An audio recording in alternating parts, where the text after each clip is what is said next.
So welcome again. Let's continue with one more lecture. Now we are going to review arrhythmias, and there are many conditions that can cause arrhythmia. And here we will review the most frequent ones, starting with the premature ventricular contraction and the premature atrial contraction. Here you have the objectives, as always. Alright, so the heart has two lower chambers called the ventricles, and a premature ventricular contraction is when the ventricles contract earlier than normal in the cardiac cycle. And this happens because an abnormal contraction signal, called a depolarization, originates somewhere in the ventricles rather than coming from the pacemaker cells. So normally the sinoatrial or SA node sends an electrical signal called depolarization that propagates out through the walls of the heart, and that causes both upper chambers to contract. Then that signal moves to the atrioventricular or AV node, where it is delayed for a split second. Then the signal travels down into the ventricles, or the lower chambers, where it moves down the bundle of His into the left and right bundle branches and into each ventricle's Purkinje fibers that cause them to contract. This trip is called the depolarization wave, and in a healthy heart, it makes sure that the upper chambers contract before the lower ones. On an electrocardiogram that measures the electrical activity of the heart with the help of electrodes, plates in the skin, the atrial depolarization and its contraction are seen as a P wave. The ventricular contraction is seen as the QRS complex, and the ventricular repolarization and relaxation are seen as a T wave. So this empty space, here marked with a black arrow, is called the PR segment, and it corresponds to the pause in the atrioventricular node. This other one, the black arrow, is called the ST segment, and it corresponds to the interval between ventricular depolarization and repolarization. And finally, this blue arrow is called the TP segment, which represents the heart's quiet time, which happens when the cells are finished repolarizing and are ready for another signal. Now, the interesting thing is that in addition to the pacemaker cells in the sinoatrial node, cells in the atrioventricular node, bundle of His, and the Purkinje fibers all have the ability to generate an electrical potential. Those last three are called latent pacemakers, and they have slower depolarization rates, which is the rate at which they fire an electrical signal. And these depolarization rates get slower as you move down the heart.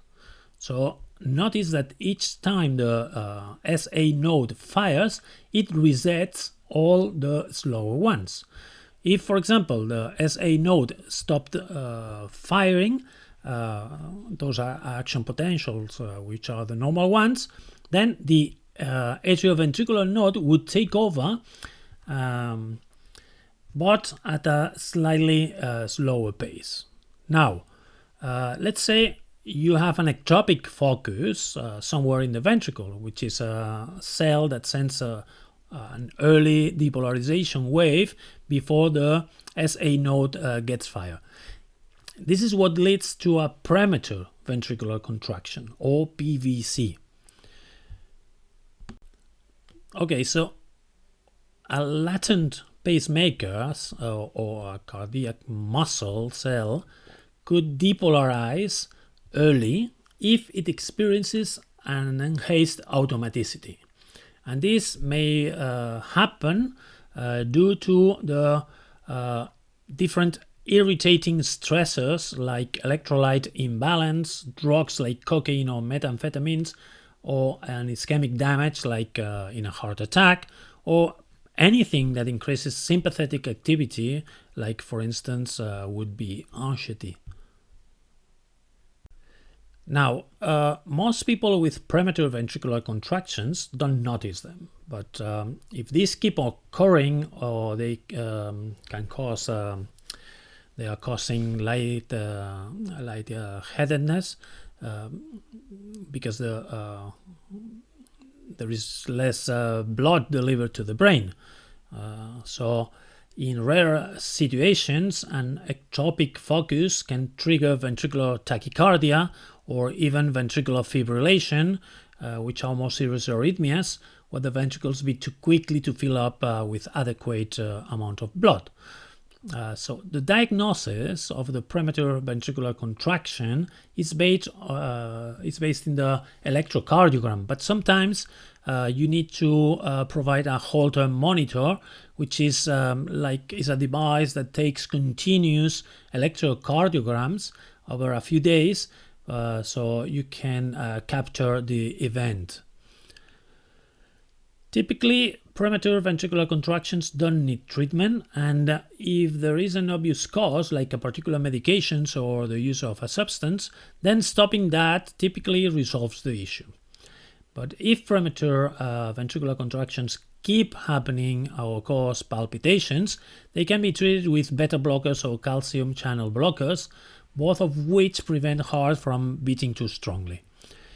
If an ectopic focus is triggering ventricular arrhythmias, radiofrequency ablation, which is where radiofrequency waves are used to destroy the tissue, may be applied.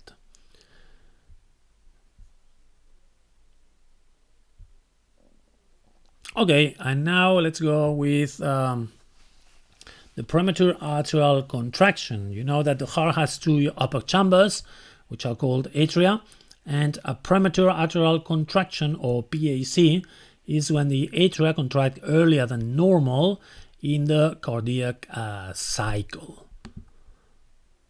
Alright, so if an atrial cell outside the SA node initiates a depolarization, that's called an atrial ectopic focus. Now, this could be initiated by a cell that's part of the conducting system, or it could be just any other cardiac muscle cell. Like previously said, this typically happens when the atrial cells are irritated or they are stressed, for instance, in electrolyte imbalances, drugs, cocaine, methamphetamines, ischemic damage, like in the heart attack, or anything that increases the sympathetic activity, like anxiety. So, in short, a particularly stressed out atrial cell can send out depolarization waves that contract the atria too quickly, and that's an early or premature atrial contraction. One important effect of premature depolarization is that the ectopic focus will depolarize the cells of the SA node. So the sinus node waits to fire for the same interval that it normally would, but it also fires based on the ectopic beat. This means that you end up with an interval with two normal sinus beats and an ectopic beat in the middle. The location of the ectopic focus in the atria determines how the heart contracts and therefore what the ECG looks like, and also the timing of the PAC will determine how the heart contracts and the look of the ECG or electrocardiogram. Now, in both cases, we've got an early ventricular contraction, as you see in the yellow circuit. So the heart didn't have time to fill with as much blood as it normally would, and then it doesn't fill as much, it doesn't stretch as much. Therefore, the heart doesn't pump as strongly as it normally would. Finally, the depolarization from an atrial ectopic focus might reach the atrioventricular node while it's still in refractory period. And this means that the signal won't be conducted at all, as you see in the light blue circuit. In this case, there's no ventricular contraction. Even here, you see it in strong yellow, the sinoatrial node is reset, and once again, one cycle later, the sinoatrial node will fire a bit early since it's been reset by the atrial ectopic focus. In this scenario, the ventricles are filling with blood the whole time, and so the ventricles end up with a bit overfilled. You see that in green color, and stretches more than it normally would.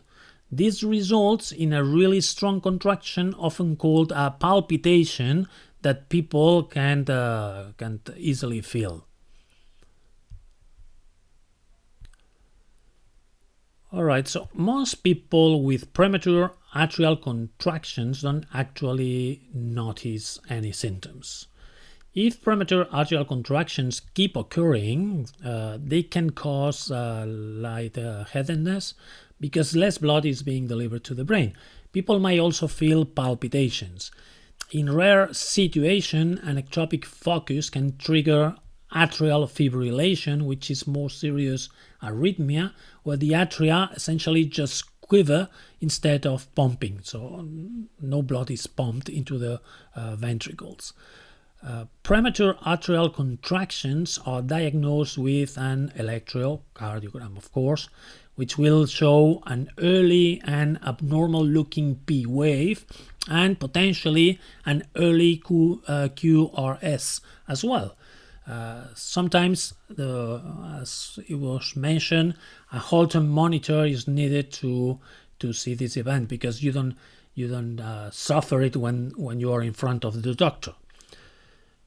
About clinical manifestations, diagnosis and treatment is almost the same than for premature ventricular contraction. Typically, treatment for premature atrial contraction is not required. However, if there's an obvious cause, like medication of a substance, then stopping this will resolve the issue. If the premature atrial contractions keep happening or cause palpitations, they can be treated with beta blockers or calcium channel blockers, both of which, they prevent the heart from beating too strongly. If an ectopic focus is triggering atrial fibrillation, again, we have the option of radiofrequency ablation of that ectopic focus. All electrical problems with the heart are quite complex. This is why here we only review the basics. And I think, that's all for this premature ventricular and atrial contraction. That's all, folks.